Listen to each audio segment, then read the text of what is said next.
Hello, this is going to be our second video talking about Chinese religions.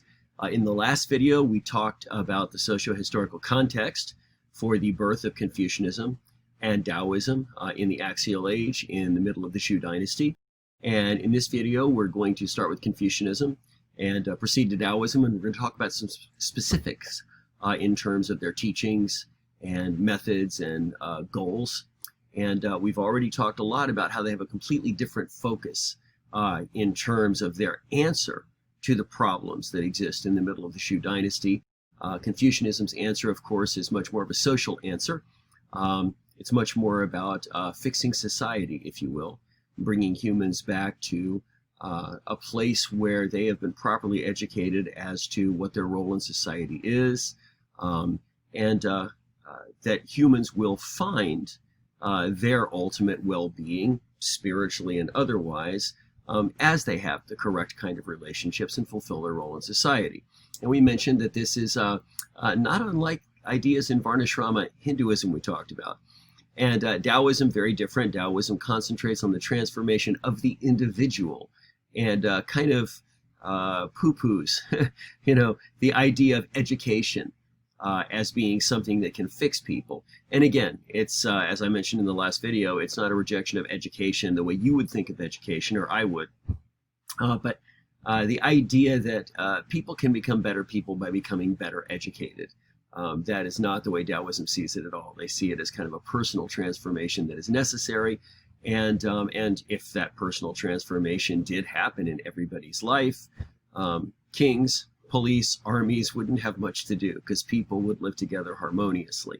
And we talked about the balance between transformationist priorities and priorities of education and discipline, and how they really kind of work together. But Confucianism and Taoism are very interesting because they kind of occupy the polar opposite points on that spectrum, much as early Buddhism and Varnashrama Hinduism do.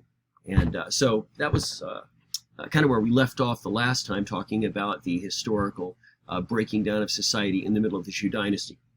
So let's start by talking about Confucianism here. And I'll put myself down in the corner here. Early Confucian leaders. First of all, if you look at the first two names, Confucius and Mencius, we can pronounce those names. And the reason we can is because they're Latinisms. And the reason that we have Latin versions of these names is because during the Roman Empire, a priority was, of course, to have a very well-functioning, peaceful empire where everybody occupied their right position responsibly. And so there were people in the Roman Empire that were very interested in reading the writings of Confucius and Mencius. But their names are more correctly pronounced Confucia and Mengsa. And then the third person here, there is no Latinism for his name, but it's Shunsa. Now, I know that this is not the way that words make you want to pronounce them. But as I said, there's two different methods of transliteration. And the one that is used more today is the one that, well, the first one that you see, Konfuzi, Mengzi, and Xunzi, that kind of compresses it all into one word. And while Confucia is very, very nice, and Mengsa is not bad either, if you can remember that the I doesn't sound like an E or an I, but more like an when you get down to Shunsa, there's nothing about Xunzi that makes you want to say Shunsa.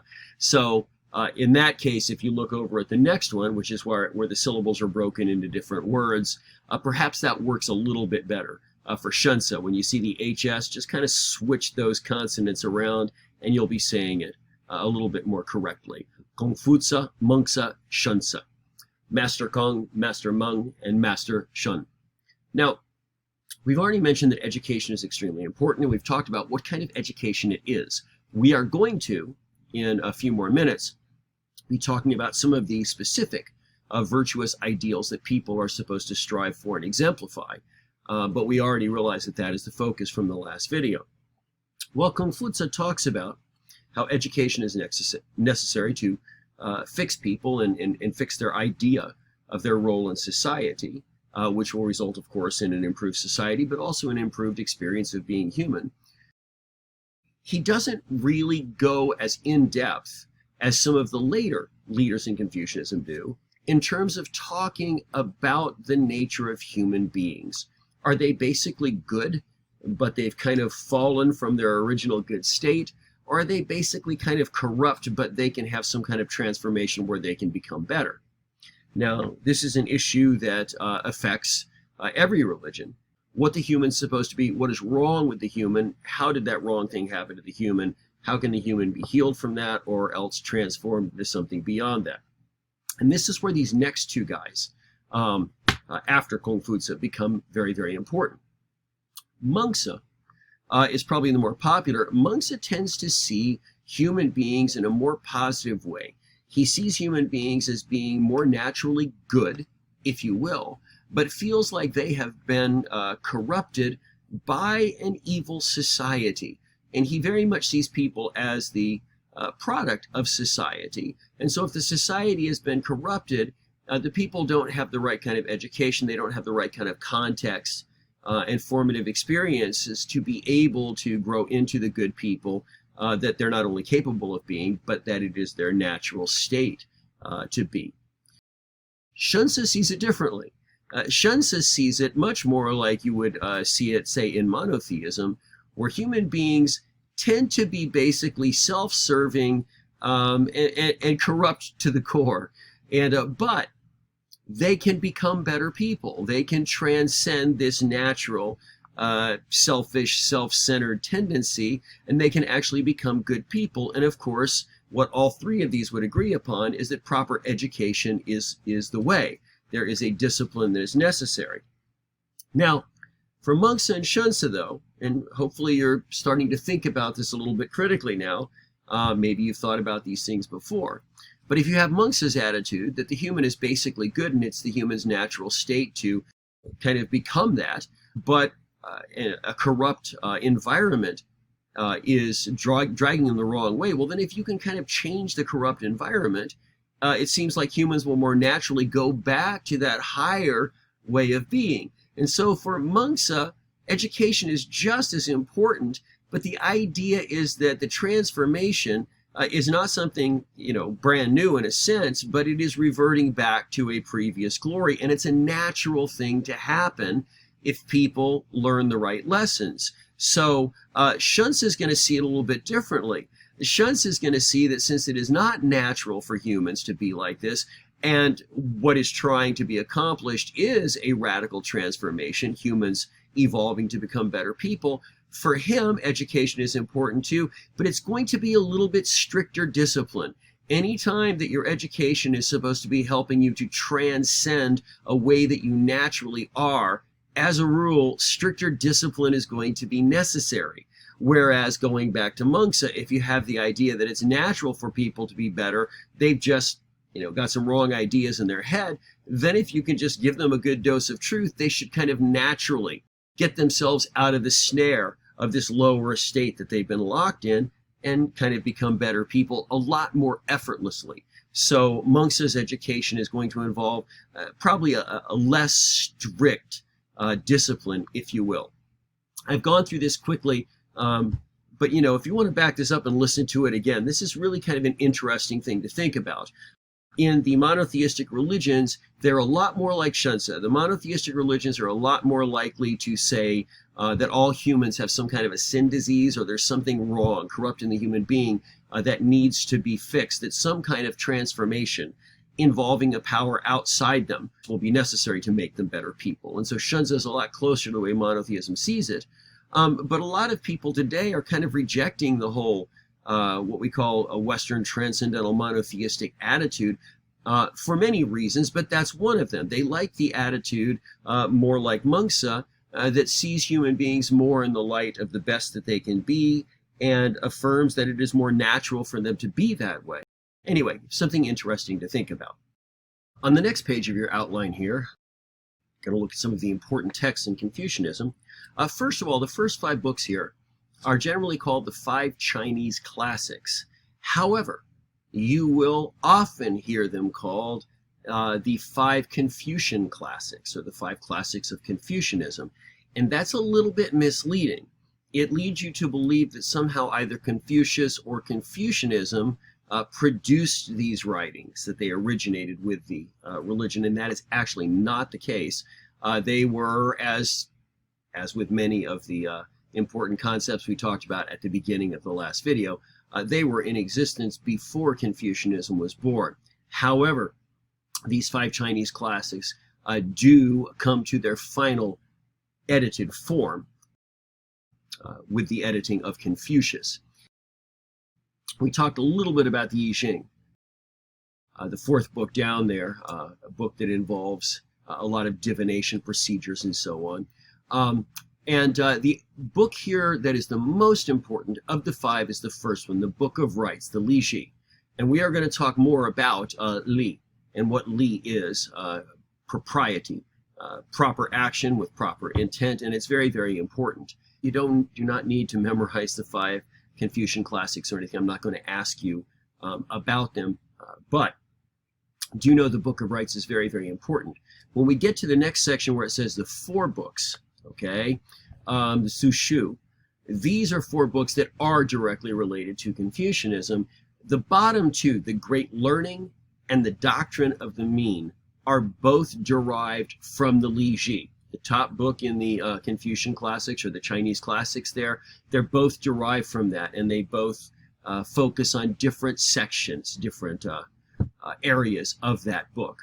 The top 2 books of the 4 books, I would like you to remember for sure. The first is called the Analects, or the Lun Yu, and these are the sayings of Confucius, the wise sayings of Confucius, and they are compiled by his followers after his death. So they fall right in the same category with the Gospels, compiled by Jesus' followers after his death. Hadith, the stories that are compiled by Muhammad's followers after his death. The Tripitaka, the story, especially the first couple of sections of the 3, the stories of the teachings and actions of the Buddha that were compiled by his followers after his death. And again, the Analects of the Lun Yu, the sayings of Confucius, the teachings of Confucius that are compiled by his followers after his death. The second book is very important, is the teachings of the next person. If you remember our founders list, we had Confucius or Confucius, and next we had Mengzi or Mencius. And the next book is the teachings of Mencius, and the book is just called by his name. Okay, so the book is just called Mengzi or Mencius, if you like. And so these are the 2 original books that are most foundational in Confucianism, and I would like you to know those. Moving on here, we're going to talk about Confucian social order. Now, the semester that I'm teaching right now, as I'm doing this video, I've made a note. These concepts are not covered in your course text. If at some point in the future you're watching this video and you're using a different text, well, if you find these concepts in there, then you're obviously using a different text. But the Mary Pat Fisher text that we're using this semester does not really get into the rectification of names and the 5 relationships, which are really kind of foundational in Confucianism. The rectification of names, first of all, to rectify something is to fix it, okay? So rectifying something is fixing it. It's restoring it to its proper state, its proper meaning, its proper health, its proper efficacy, somehow. And a name is more than just the phonetic construct that, gets your attention when somebody says it. Your name is who you really are. It has something to do with your identity.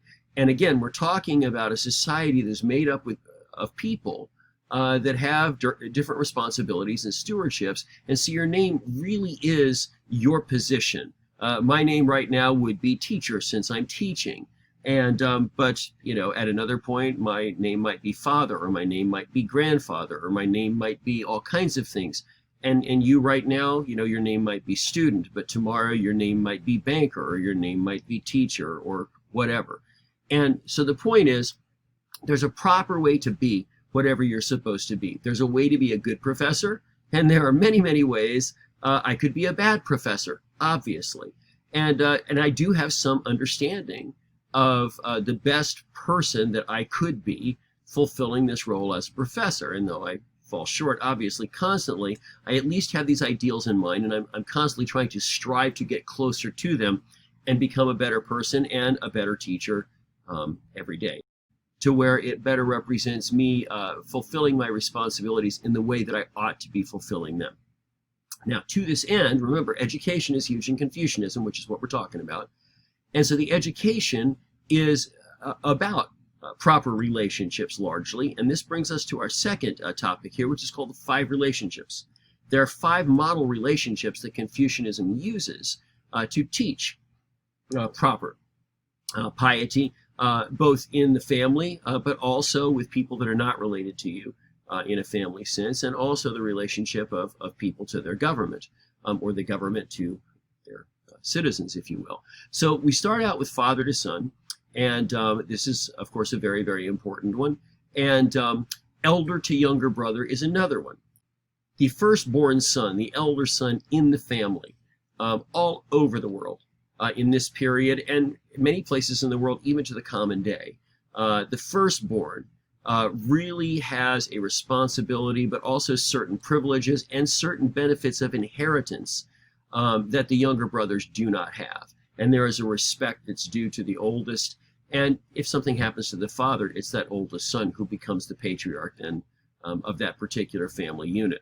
So elder brothers, obviously, supposed to treat their younger brothers with kindness, but the younger brothers supposed to treat their elder brothers with respect.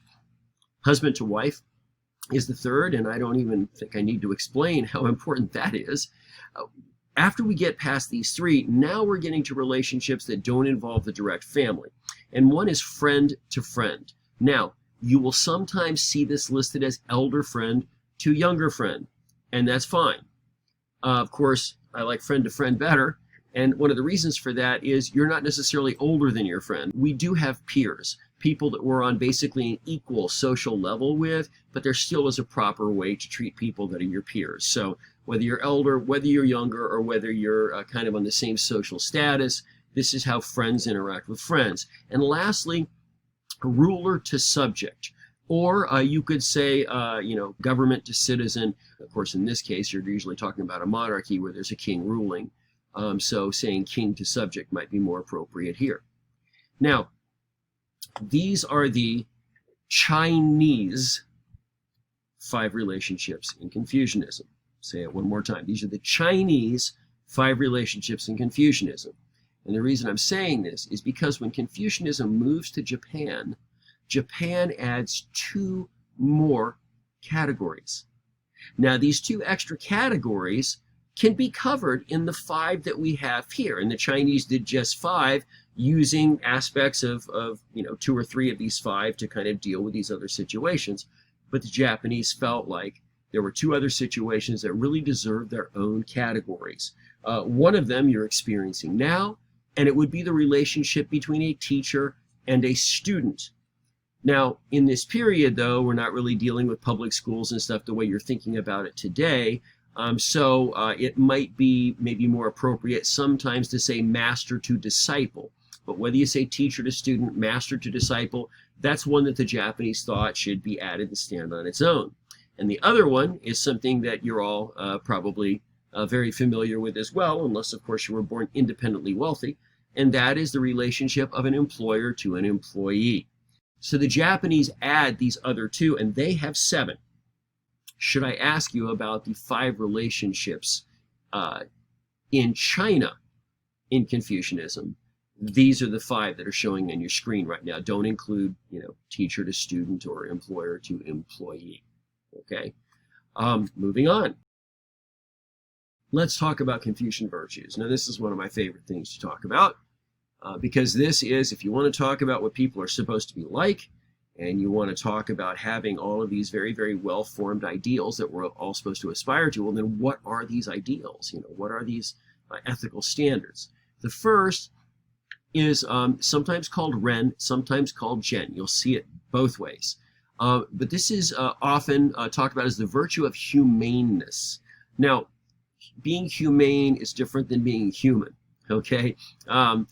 Being human can be a good thing or a bad thing. Humans are capable of all kinds of behavior. But when you talk about being humane, you're generally talking about the highest level a human can have of ethical concern for other human beings. So you're talking about benevolence. And if you've studied history and you've studied things, say, like the Holocaust or whatever, we usually talk about those things under the kind of general heading of man's inhumanity to man. So these are humans failing to treat other human beings with respect, with compassion, even granting him that they have the same right to exist. And when we say that someone doesn't have the same right to exist as we do, or that their well-being is not as important as our own, what we have done is we have dehumanized them. So all of this is kind of implicit in this term humaneness, and that's recognizing that the other person is just as important as you. They have just as much right to exist, and so you want to treat them with benevolence, which is a very fancy word for just basic kindness. And so this is a huge ethic. Ren, you'll sometimes see it Gen. And the book you're using now, I can't remember how they have it in your book, but it'll be one of the two ways. Now, the next one you should recognize, because remember when we were talking about the Chinese classics, and we talked about the Li Ji as being a very, very important book, because it's all about Li. And this is propriety. Propriety comes from the word, as you can see, proper. And it generally refers to proper action, proper intent, proper relationship. They all just kind of go together. It's like being the proper way in relationship with other people. And so that's what you feel, that's what you say, that's what you do. It's just properness. Instead of saying properness, we say propriety.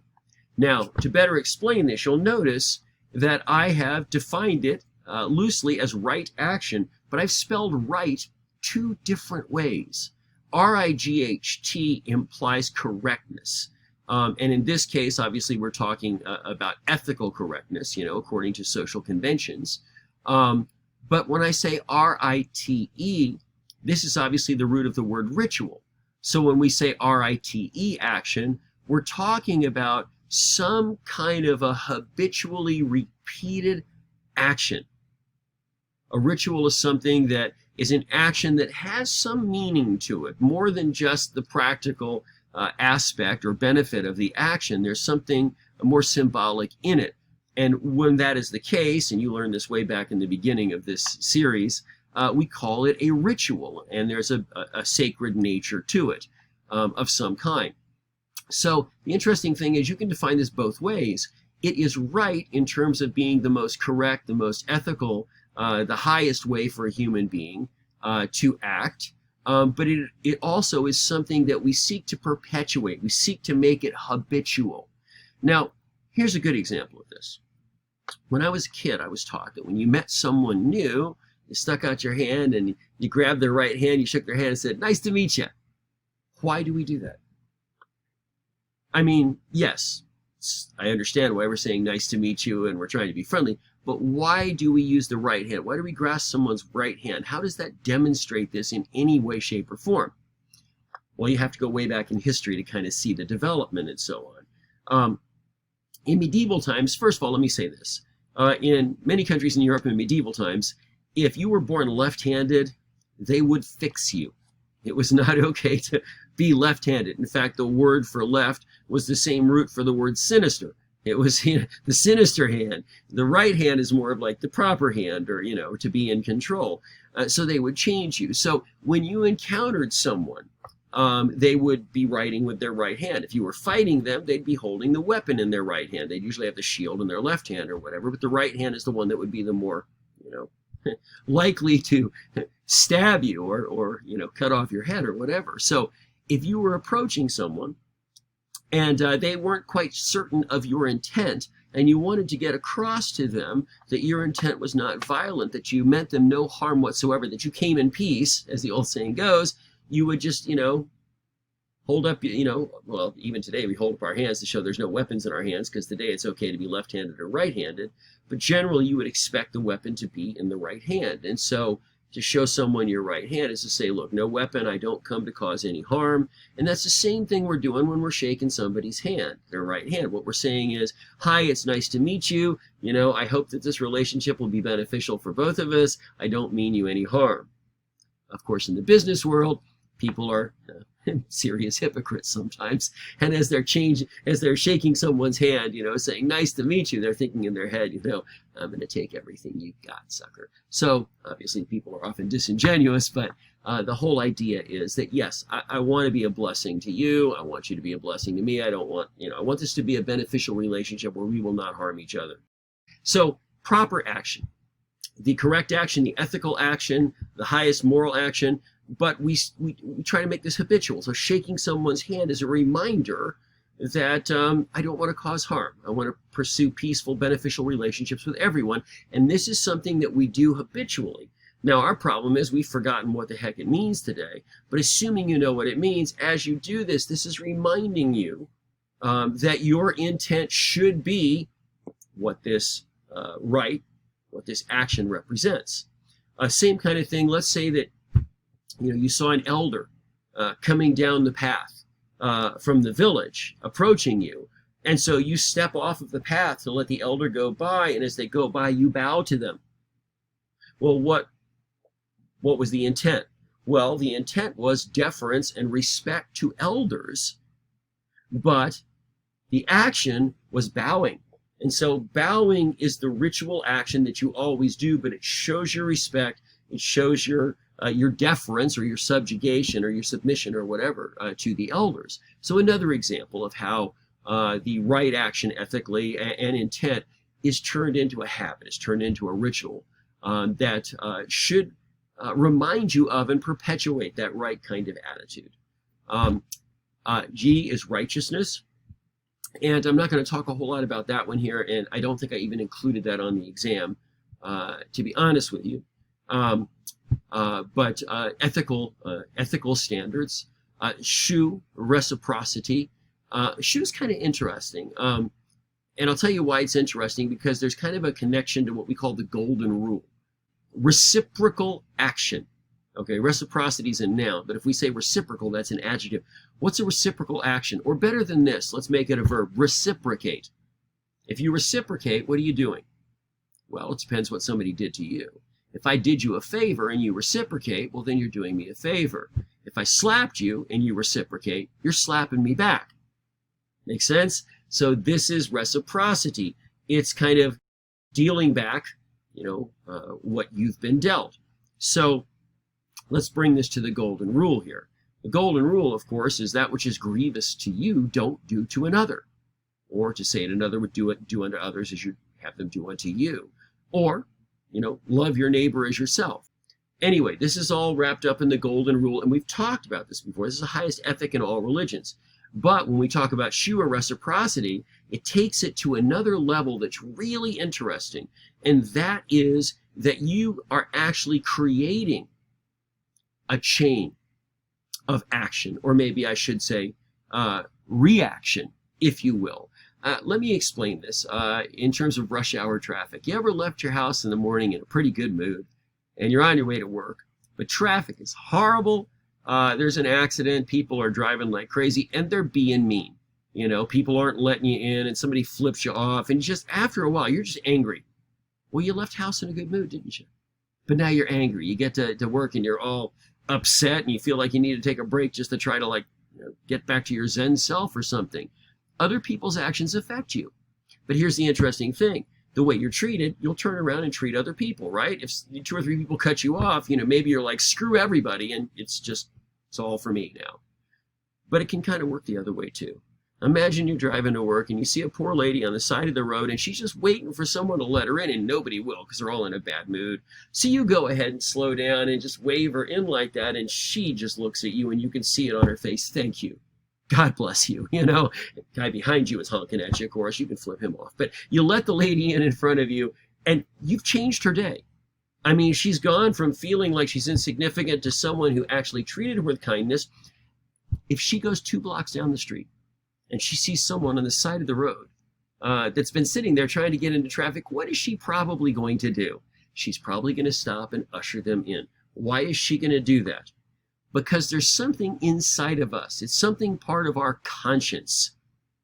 And it's often called paying it forward. There's something in us that feels like if we've received something good, we need to pay it back. Problem is, you often can't pay it back to the person from whom you've received it. So what do? You pay it back to someone else. You pay it forward. So the point is, your actions can start a whole chain of actions that can affect many, many, many people you'll never see and you don't know. That one action of me, in my hypothetical story, letting the woman into traffic, might have caused blessings to a number of other people that I'll never know, never have any idea how my action affected them, because this other woman will go on to be kind to someone else, and they'll be kind to a couple more people, and each of them will be kind to 3 or 4 more people, and before you know it, a whole group of people are basically enjoying life a lot more because you were kind to one person. So this is what we mean by reciprocity. So shu is not just about doing what you wish someone would do to you, but it's doing what you wish someone would do to you, knowing that the person you're doing it to is much more likely to also look at other people and treat them with kindness. And this spreads out, it's contagious. So the same way that your demoralization, your dehumanization, your spite of other people is contagious and creates a hateful society, your love, your beneficence, your kindness, your deference to other people is also contagious. And it puts in motion a chain of events that ends up being a blessing to many people. So shu is a very important one. Reciprocity. Mnemonic device here. It's all about what you should do and what you should not do. Okay, maybe you can remember it now. We've already talked about filial piety, so I don't really need to talk about it again, but it's called shao, however it's spelled, and this is filial piety, obviously the correct attitude and action towards those that you are affiliated with.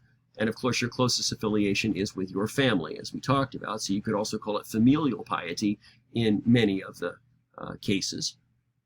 When? The Arts of Peace. I've used a number of books that did not include this virtue, and I just think it's very, very important. And especially today, we have come to a point, at least in the United States of America right now, where I'm at, where STEM subjects and students that are going for STEM degrees have been, by many, valued much more highly than students that are going for any kind of liberal arts or humanities or history or language or and STEM, by the way, if you don't know, stands for science, technology, engineering, and mathematics. Now, why are these valued more highly? Well, because of technology and weaponry, okay? If you have greater technology, if you have greater weaponry, if you have more advanced, information collection systems, I mean, all of these things give you power, which translates into income. And so these are the things that are actually worth the most money because they can produce the most money and they can result in you having more power, more control over situations. And so the emphasis is on those getting STEM degrees. We had a number of years back a person who was elected governor in our state, and he'll remain nameless. He's not governor anymore. But he made a speech. Actually, he made it a couple times because how politicians repeat speeches sometimes. But in both of these speeches, he was all about trying to cut expenses. And one of the things that he proposed, not with any legislation, but just kind of threw the idea out there to see what kind of response he would get, is that maybe we should be giving financial assistance to those students who are pursuing STEM degrees and not spending so much money helping students get degrees in things like history and anthropology and English and religious studies and humanities, all these degrees that just are worthless, which is basically what he said. Well, however much some people might have agreed, the backlash was severe. And I won't say that it caused him to change his mind, but this particular governor learned that you do not say stuff like that publicly anymore. Because, well, at the University of South Florida, for instance, their anthropology department built this entire website full of testimonials of people that had gotten anthropology degrees, not just from USF, but UF and FSU and other colleges, and talking about what they did now, the companies they worked for, or the governmental, branches they worked for, and what their responsibilities were. And what they basically did was they demonstrated an anthropology degree was not some useless degree, but it was very, very necessary for governments and companies to function correctly and be profitable and deserve to be considered as such. Here's my point. What if all of your leaders, what if everybody that had control over your life and had the possibility of, bringing destruction on you, changing, the priorities of your life, what if all of those people were absolute geniuses in science and technology and engineering and mathematics, but they had never been challenged by any kinds of humanity-based courses to ask questions like, what's the value of a human life? What's a human life worth? What kind of responsibility do we have to other human beings?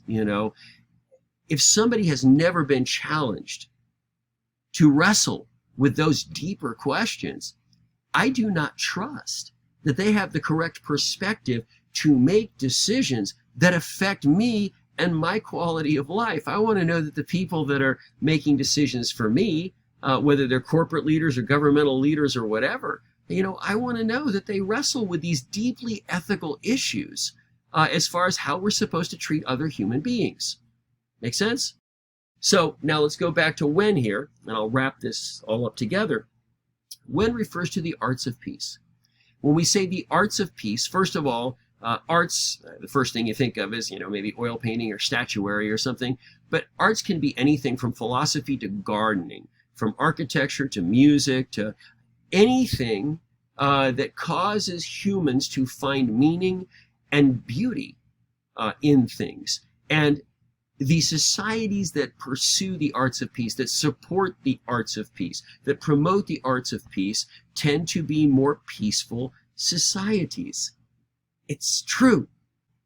What's been happening in our society lately is, in our attempt to balance the budget and cut spending and all this, a lot of conservative politicians, fiscally conservative politicians, have been cutting education budgets. And the problem with that is the parts of the education budgets that end up being cut are the parts in many school districts, especially the school districts where the demographic, they're poor people. What gets cut are arts programs, music programs, language programs, things like that. And these are the kind of things that are really, really needed. When I went to school, I was able to take music lessons. We had band, and I learned to play clarinet and gave that up later on and played guitar for a living for years. But, took piano lessons for 5 years. My sister and I took foreign languages. She took French and I took Spanish, and she took her French before classes started in the morning, and I took my Spanish, I think, after classes ended in the afternoon. And this was available in our school. Now, these things are still available in schools, but generally it's going to be the richer white predominant schools that have these things available to them. The schools that are more inner city, that have a higher percentage of people of color, that have less financial resources, are the schools that are most likely to have these essential programs cut. And that is a tragedy. I could tell you so many stories, but how many inner city youth escaped the inevitability of becoming involved in gangs or crime or whatever because they found out that they had a gift for playing the violin, or they had a gift for painting or poetry or something. They had some kind of a mentor that caused them to think about what things are worth, that caused them to find hope and inspiration and direction in their life, and they used that to climb out of that cell, if you will, that so many are stuck in. And so our de-emphasizing of the importance of arts-based education is, to me, a tragedy. And it is one of the reasons that our society is much more dangerous than it was when I was a child. It's not as safe. I mean, when I was a child, I could walk 2 miles to school if I chose to, or ride my bike. Nobody was worried about me getting abducted. I'm not saying those things never happened. They were just so incredibly rare. But they're not rare anymore. I mean, scarcely a month goes by when you don't see something on the local news in the area where I live where some girl is waiting at a school bus stop right in front of her house. And some guy pulls up in a van and is trying to muscle her into the van and abduct her. And you hear this stuff all the time. It's not the same world. When I was a kid, nobody ever dreamed of anything like Columbine. Nobody ever dreamed of, getting mad at your teacher and going back in and shooting up the school. It's just a different world. And so what Confucius recognized, and this is one of the things, by the way, that I really appreciate about his teachings, and that is when you promote the arts of peace, you do foster a more peaceful society. And isn't that what we want? Don't we want to live in peace? Don't we want to be safe? We talked a little bit about the next one already, and I probably won't even test you on it, so I'm going to skip this highest virtuous power that comes from Tian, or heaven, the power of heaven. Remember, think of heaven as this ethical power, not as like the place where good kids go when they die. That's not the way it's being thought of now. It's being thought of as the ethical power ruling over the world that's going to judge those in power if they do not correctly fulfill their mandate of heaven. And we talked about that in the last video. And this is kind of the way Confucianism sees it. And we also mentioned that Taoism saw it a little bit differently, and so I don't really need to go through that again. Now, the next one is important, though, and this is the Shunsa.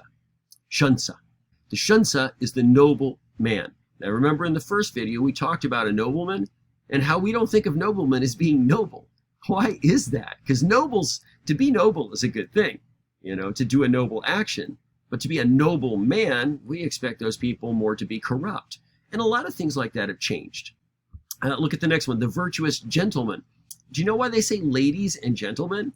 Because ladies act in a very refined way, and gentlemen are, you guessed it, gentle men. They're less likely to get in a fist fight. Now today, I won't say that gentleman means anything bad. It doesn't mean anything bad. It's just kind of lost its meaning. We don't really think about the fact that a gentleman means a man that is going to treat other men with respect and is not going to fight. And by the way, he's also going to treat women with respect, and he's certainly not going to demean or degrade them as well. Gentleman has a meaning, just like noble man has a meaning, a man that is noble, a man that is embracing the highest ethic. And so when you take all of these different ethics, there is a model that is actually the conclusion, and the model is the ideal man, the way that every man should be trying to be, or woman for that matter, the Shunsa, the noble man. And by the way, in ancient societies, everything is usually talked of in terms of males, and it's mainly because males are the ones involved in government, they're the ones involved in business, they're the ones that are seen more in society. And obviously today, we have come a long way in pursuing gender equality and racial equality, and so certainly all of this can be applied to both genders. It's not a masculine or a feminine thing.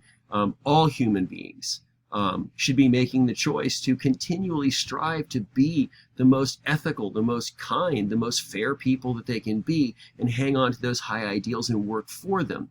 And maybe we never quite attain them, but at least we ought to be able to look back and say, you know what, I'm closer than I was a year ago. I'm a lot closer than I was 5 years ago. And if you see yourself making good progress, that in itself is a definition of success. You never quite arrive.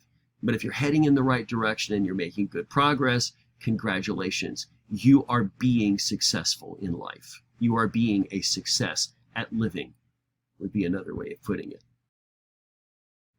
Let's hang on to the nobleman idea for just one more moment here. Remember, we talked about in the first video that the nobles in society were the ones that were supposed to be a good example to the common people, a good ethical example, a good example of appreciation of the arts, promoting the arts, and how the nobles really were kind of dropping the ball. They weren't living up to that ethical standard the way they should be, which is one of the reasons that Confucius is trying to institute this educational program to try and fix this problem. Well, Confucius himself is a noble. He is part of the aristocracy, if you will. And they call this part of society the Ru. The Ru are the scholars. They're the ones that are educated. They're the masters of ceremony and ritual. They preside over public functions. And again, they're the ones that are supposed to be the models, the role models in society, and are supposed to be involved in educating the common people, if you will. And so again, Confucius wants the nobleman to be noble. He wants those that have received the mandate of heaven to fulfill it. And lastly, I won't ask you about this term, but the rujia is a term later used to refer to Confucian teachers. But Confucius was an aristocrat, but who very much felt like they had the responsibility to be the good examples in society and to look out for the common people and assure that their life was, as pleasant and meaningful and prosperous as it could be. All right, time to move on. Taoism. We're going to deal with a whole different animal here. Taoism, again, is about the individual. It's not about society. The founder of Taoism, his name is Lao Tzu, means Master Lao. And the other founder who comes after him, we're going to talk about on the third line there, is Zhuangzi. Zhuangzi, Master Zhuang. Now, these are also the two that wrote the major books in Taoism. Lao Tzu is famous for writing a book called the Tao Te Ching, and you'll see it spelled both ways, the one word, D-A-O-D-E-J-I-N-G, or the three words, T-A-O-T-E-C-H-I-N-G, which is the older. The Tao, as you know, is the way, this just transcendental way that just can't be defined, but it is this ever-present, river of power, of being, of essence that flows through the whole universe. Remember that word, duh? It can be spelled D-E or T-E. That's the middle word there. Remember that power that we talked about in the first video? And I just a few minutes ago said I'm going to skip over this for now. Taoism sees this as the power of the Tao. A little different than the way Confucianism sees it. So as these religions develop, as I told you at the beginning of the first video, they take some of these concepts that have existed before them and they kind of add their own meaning to them and apply them in different ways and build a religion on them in different ways. So the way, the power, the highest power that comes from the way, that's what this book is about. Sometimes people, when they're talking about the Tao Te Ching, they'll just call it Lao Tzu. We read in Lao Tzu that because it is very common to use an author's name to represent a book. So if you hear someone say, well, it says in Lao Tzu, they're talking about the Tao Te Ching. They're talking about the book that Lao Tzu wrote. Lao Tzu was a man who apparently in his old age had had enough of society and decided he was just going to leave society and go, live as a hermit somewhere and leave no forwarding address, so to speak. And as he was going by the gatekeeper, who actually maintains the wall around the kingdom, and he wanted to go through the gate, the gatekeeper compelled him before he left to, write down his wisdom, to leave his wisdom behind. And this is the mythical story of how the Tao Te Ching was written. And I won't test you on that, but it's an interesting story. And Zhuangzi later on goes on and writes a book that deals with the same kind of ideas and goes a little farther in depth with some things. And these are the two main writers. Now, a couple things to say about this. First of all, Lao Tzu's book is the Tao Te Ching. Zhuangzi's book is Zhuangzi. It's named after him. Remember all the way back in Confucianism, we had three authors, okay, or excuse me, we had three teachers, two authors.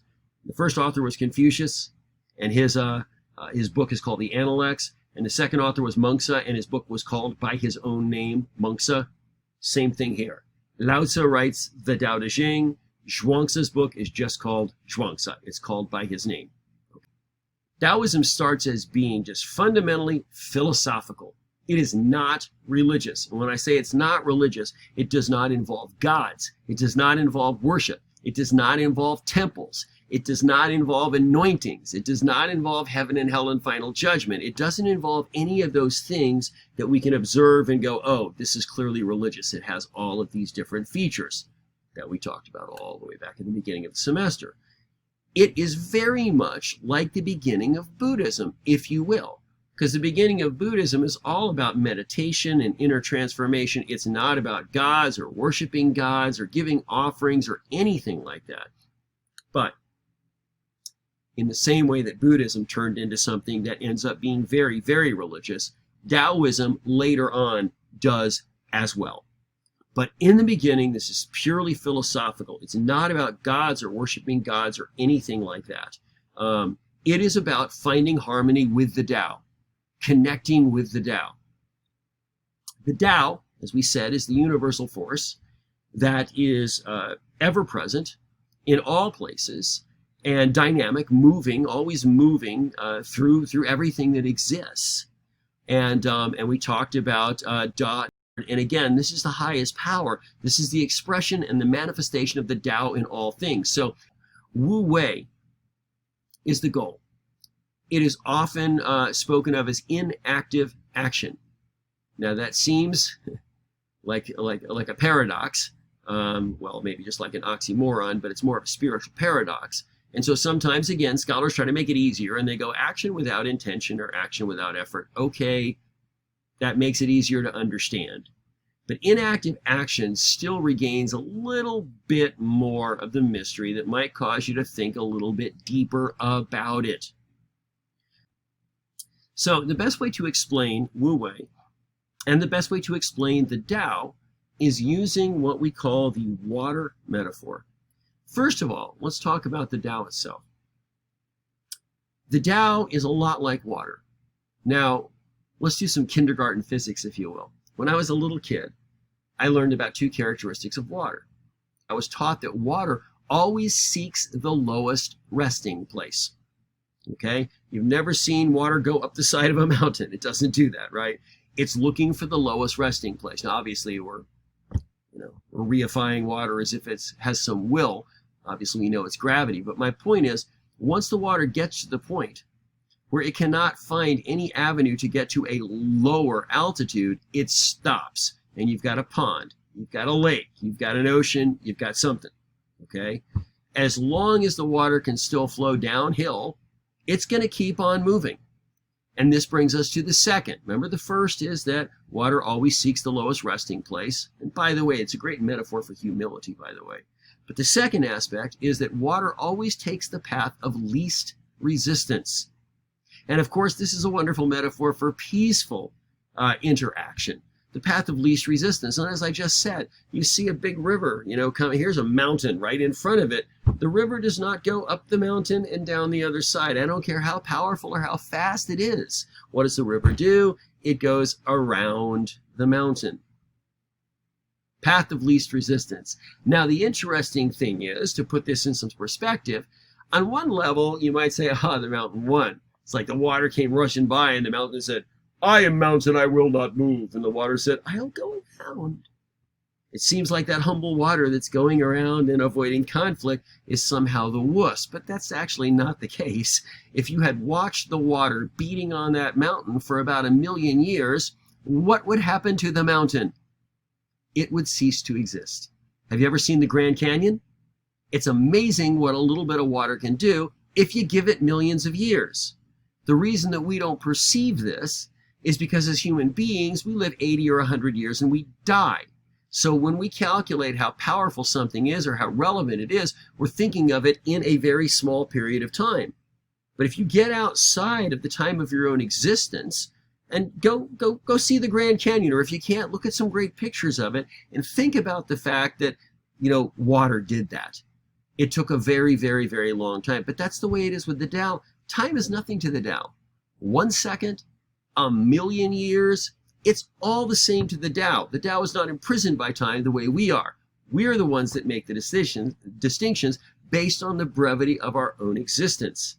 So the idea is that by, in complete humility, seeking the lowest resting place, in complete peacefulness, seeking the path of least resistance, the Tao effortlessly accomplishes everything, conquers everything, produces everything, overcomes everything, just by doing what it does.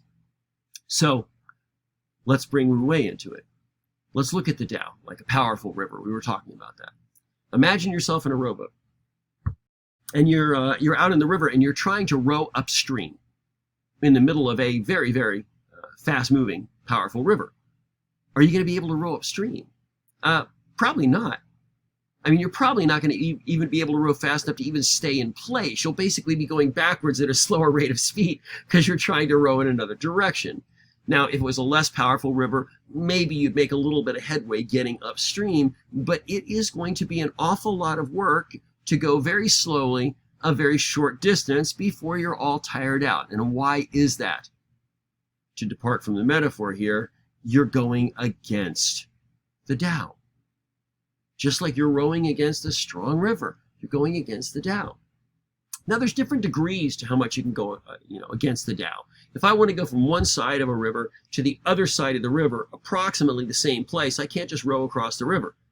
I might be hitting the other side a mile down the river. So if I want to hit the same place directly across, I'm probably rowing, trying to go upstream the entire time. And just every time I row upstream, I just pull my boat a little bit more to the side that I want to go to. Does that make sense? And if if you're sailing, you understand how you can use the wind sometimes to go in a direction the wind is not blowing by cocking your sails the correct direction and then cocking your rudder in kind of like the opposite direction. Obviously, you're not going to move nearly as fast. You're not using the wind as efficiently, but you can use the wind to go a way that's not exactly the way the wind is blowing. So there are different degrees of how much you can be flowing with the Tao or not. It's not like an on and off switch. But the ideal is to reach a state where the natural flow of the Tao is the direction you're going. And so when it says inactive action, the action that you don't want to be doing is fighting against the natural movement of the Tao. You want to, what's the old saying? Go with the flow, if you will. And so what happens is society teaches us a wrong idea of what success is, a wrong idea of what we're here to do, a wrong idea of what makes us substantial, and gives us wrong desires to pursue. And as a result, we do not experience the fullness, the peacefulness, the joy that we're supposed to experience in life. Instead, we're full of anxiety the entire time, striving for something, worried that we may not accomplish it, or if we've accomplished it, worried that we might lose it. This, again, sounds a lot like Buddhism, doesn't it? And so the idea is you have to stop listening to this lie that society teaches you. Isn't that the same thing Buddha was telling his disciples? That's the same thing Taoism is saying. All of your principles in society, they sound really nice and virtuous, but that's not going to bring anybody peace. That's not the ideal state of the human being. The ideal state of the human being is to effortlessly flow with the Tao. And the thing is, it doesn't mean that you're doing nothing. It doesn't mean you're accomplishing nothing. It means when you stop striving against the Tao, you become more fruitful. You accomplish a lot more. But two things. Number one, what you accomplish are good things. And secondly, you accomplish it without bringing all of this frustration, upon yourself. Sounds good, right? Now, one last thing. Go with the flow. Is that good or is that bad? Well, we've got to address this because in Western monotheism, they have a little bit different idea about things. In Western monotheism, there is this dude named Satan, and he is trying to deceive you, and he's trying to tempt you, and he's trying to drag you to hell. And so in Western monotheism, when you see society corrupted, there is a cosmic evil that supposedly is the origin of all of these corrupt ideas. And our problem is we listened to this cosmic evil. We gave ourselves to it. We followed it instead of following God. So in Christianity, for instance, if you said go with the flow, that might not be a good thing because Christianity would consider the flow of the world to be largely going in the wrong direction. In other words, just going with the flow is going with the corruptness of society, and you're supposed to fight against that corruptness of society. You're supposed to be rowing upstream, so to speak. So is this completely different from Taoism? No, it's the same thing, but there's a reason we see the metaphor two different directions, okay? And that is our understanding of which is the most powerful and our understanding of what's going to happen if I stop striving. In Christianity, for instance, a lot of people act like their understanding is that somehow sin is more powerful and they have to work very, very hard all the time to go against the flow of this corruption and temptation to be able to keep going the right direction with God. Does that make sense? I'll give you an example. 35 years ago,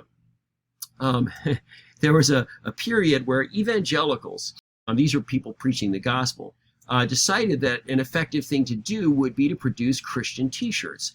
And they produced t-shirts that sometimes borrowed popular concepts and they were kind of cheesy, but there was one that was interesting.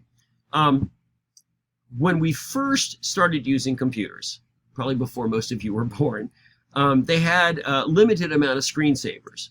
But the first computer I got that had a color screen, the screensaver was called Fish, and all these different, brightly colored fish would be going, different directions. Well, this Christian t-shirt had all of the brightly colored fish going one direction, and guess which direction it was? It was going to the left. But there was one fish going to the right, and it wasn't a colorful fish at all. It was the ichthus. If you don't know what the ichthus is, and I won't explain the origin of the word, it's a Greek word, but it's that little just outlined fish that is kind of like the symbol of Christianity. You'll see the bumper stickers sometimes, and in ancient times, they'd sometimes use this as like a secret symbol to say, you know, Christians meet here, you know, when they were in danger of being persecuted. It's called the ichthus, this little fish. Well, they had the little ichthus fish, and it was the only one that was going to the right. All the rest of them were going to the left, I guess going to hell, you know. And the motto on the shirt was, go against the flow. Go against the flow. In other words, the whole world is going the wrong direction. And if you want to be one of the few, one of the chosen ones that make it, then you're going to have to be brave enough and individualistic enough to like go against the flow and go the right direction, even though you're fighting against the current. Now, Taoism is still saying the same thing, that you're supposed to go in the right direction and not the wrong direction. In Taoism, when you stop striving, it's natural to go in the right direction. Why? Because Taoism does not feature a Satan. Taoism does not feature demons and evil spirits that are leading people into corruption. Taoism just says society is teaching people wrong ideals and wrong goals. It causes people to become self-interested, self-serving, causes them to do harm to other people, thinking that it's going to benefit them. But they don't give the glory for all of this failure to society to some, like, you know, cosmic master of all evil. So to them, we are striving to go in the wrong direction, not even realize how hard we're working to gain nothing that's worth anything. And if we would just stop and chill, spiritually speaking, and just let the movement of the Tao take us in the right direction, then we would escape that corruption and we would find peace. So, make a conclusion here. This is all critical thinking. I hope you're getting this. So basically, Christianity and Taoism, what are they agreeing on? They're agreeing that there's a right direction to go and a wrong direction to go. Okay? And going the wrong direction is not going to produce anything good. Going the right direction is going to produce the spiritual goal that you're seeking. But because Christianity believes there's a powerful evil force working in the world, and people are more likely to succumb to that, and Taoism does not think that way, but Taoism thinks if you just stop striving a little bit, you're more likely to kind of start going in the right direction again, because they have this different idea in terms of world construction, in terms of spiritual forces. They see the ideal differently. Taoism would say go with the flow. Christianity would say go against the flow. But each of them is talking about the flow that they think is the most powerful. Taoism saying the good flow is the most powerful and we fight it. Christianity saying the evil flow is the most powerful and we need to fight it. Anyway, spend some time thinking about that. It's interesting. Let's talk about feng shui. We've talked about the water metaphor and how well it describes the Tao and Wu Wei. Feng shui, you might have heard of feng shui. Has anybody heard of feng shui not in the context of interior design? Feng shui, if you're an interior designer, you know, maybe it's a 6-month course that you can take that learns some principles of feng shui, you know, and you can have that on your card, feng shui certified. Or look, feng shui is a whole way of life for some people in the East. And there's different schools of feng shui, you know, different principles. But feng shui is all about how to arrange your entire life, your workspace, your living space, your domicile, everything according to proper yin-yang bearings. And I kind of alluded to this in the first video there. When you, well, in feng shui, they don't just use feng shui in terms of like arranging your furniture or, you know, something inside your house. But if they believe in feng shui and they're using it in building the houses, they will actually plan the houses where the door is going to be, where the window is going to be, where the walls are going to be according to yin-yang bearings. So the house itself will be constructed in such a way that, number one, here's the two benefits. Number one, with proper yin-yang bearings, with this proper balance, what you get is you get an environment that is harmonious in such a way that it is much more conducive to pursuing harmony in yourself. Okay? It's a little bit easier to meditate if you're in a peaceful place than it is if you're sitting in the middle of Grand Central Station. So obviously, maybe that can be done. I've known people that were very good at like turning off all of the chaos around them. But if your situation is more peaceful, it makes it a little bit easier for you to pursue the kind of peace you're looking for in yourself and in your life. And here's the second thing. With proper yin-yang bearings, you get the maximum flow, if you will, of this energy that is in the entire universe called qi. Ever heard of Tai Chi? That's the qi we're talking about. Okay? This is vital energy. The word literally means breath. And by the way, not just in Taoism, but in many religions, words that have to do with power or strength often have to do with breath or wind or something like that. In Christianity, the word that is used for Holy Spirit in both Greek and in Hebrew refers to breath or wind. So the Tao is very similar in that regard. But this is kind of like the breath of the universe, if you will. And so you want the maximum flow of qi, because qi is something that you can appropriate more or less of. But there is a principle of how you live your life in harmony with proper yin and yang bearings so that you can appropriate the maximum amount of this energy in all the universe, the breath of the universe called qi. Cool. Of course it is. All right. Briefly on the next page. These are not three different kinds of Taoism, okay? This is kind of over time.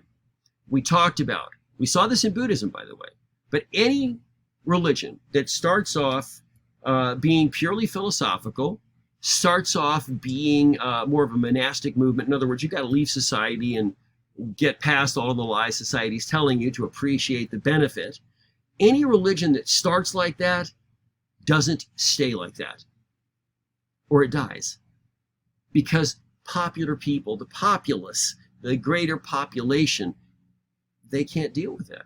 They have lives. They have families. They have businesses. They can't leave society. And furthermore, they can't become so separated to where they attain some spiritual plane where they're disconnected with everything. They can't live their lives successfully being disconnected, being detached. They can't. So what happens is these philosophical principles, these introspective, meditative principles, later end up being turned into religion. And so while the early teachings were philosophical and metaphysical and Lao Tzu and Shuangzi, later on it becomes a religion. They have gods, they have prayers, they have worship, they have sacrifices, they have priests, they have temples, and they have these magical attempts to try to prolong their life using alchemy. And so, again, within a couple centuries, in fact, very similar, the way Lao Tzu and Shuangzi would have reacted to the way the Buddha would have reacted. If the Buddha would have known what was going to happen, in Pure Land or Tibetan Buddhism, or God forbid that, Vaishnava Hinduism was going to make him an avatar, of Vishnu, the Buddha would be furious. He'd be rolling over in his grave. And Lao Tzu the same way. They'd take Lao Tzu and make him one of the three high gods of heaven. Lao Tzu would be livid. He'd be like, you fools, you've thrown away everything, So, but this happens a lot. It happens a lot. So later on, Taoism becomes religious. It becomes popular. When we say popular, we mean the population, a greater percentage of the populace can apprehend this. They want to know where to go. They want to know what prayer to pray. They want to know what ritual to do. They want to know what offering to bring to produce some kind of benefit that translates into the living of their life in a more productive or beneficial way. And that's the way religion is. Unless you're a monastic, of course, trying to be completely disconnected from society. Lastly, we talk about alchemy. And most of the time when people think about alchemy, they think about, something more medieval, people trying to turn lead or tin into gold or whatever. But alchemy in Taoism, some of the rulers, some of the wise men noticed that there were certain elements that never degraded, like gold. It's funny, I'm an archaeologist, but if we dig up a piece of jewelry that's a couple thousand years old and it's silver, it's black. You might not even recognize it as metal. If you dig up a piece of bronze that's a couple thousand years old, it's some greenish black color usually. But you dig up a piece of gold, as you get the dirt off of it, it's gold. It doesn't tarnish. It doesn't rust. It doesn't corrode. Mercury's the same way. Now, mercury and gold both have one thing in common, okay? They're poison. If you ingest too much gold or you ingest too much mercury, you have what we call heavy metal poisoning. And by the way, that doesn't have anything to do with the music, but some people might think it goes together. So these guys that could afford, gold and mercury, is that they would add a little bit to their diet, thinking that they added these non-corroding metals, that somehow it would stop their body from corroding, stop their body from breaking down. And obviously the opposite was true. A lot of them came to their death much more quickly because they were slowly poisoning themselves to death because of this flawed reasoning that these non-corroding metals would somehow prolong their life, which of course they didn't. But anyway, I won't test you on that one. All right, that is the end of our Chinese religions section here. I'm sorry we don't have time to go into the greater history of how Taoism and Confucianism change over the centuries, are sometimes associated with nationalistic movements, but hopefully you have a good foundation where you can do more research on your own if you're interested in pursuing it more. All righty.